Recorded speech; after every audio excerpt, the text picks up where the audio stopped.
सबसे पहली बात है मेंडल का जो स्वतंत्र अपीवन का नियम है उसका ये अपवाद है।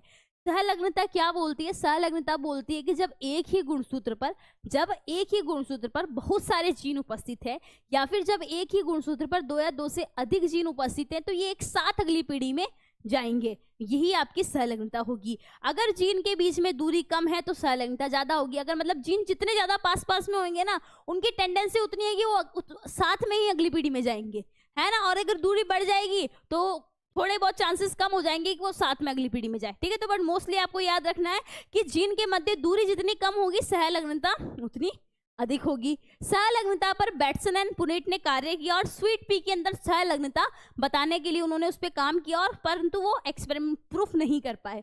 फिर आए आपके एक्सपेरिमेंटली प्रूफ किया मॉर्गन ने काम किया ड्रोसोफिला मेलिग्नोगास्टर पे। अब ड्रोसोफिला मेलिग्नोगास्टर कल बताया था मैंने आपको, है ना, फल मक्खी।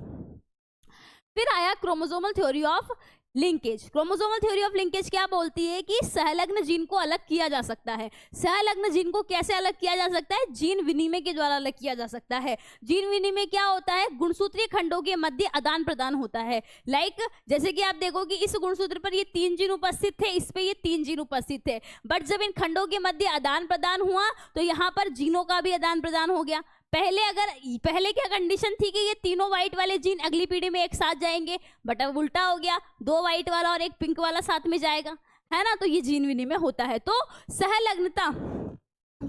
सहलग्न जीन को हम किस प्रकार अलग कर सकते हैं? जीन विनिमय के द्वारा हम अलग कर सकते हैं। फिर हमने बात करी सहलग्न समूह की। तो सहलग्न जीनों के समूह को हमने सहलग्न समूह बोला है ना।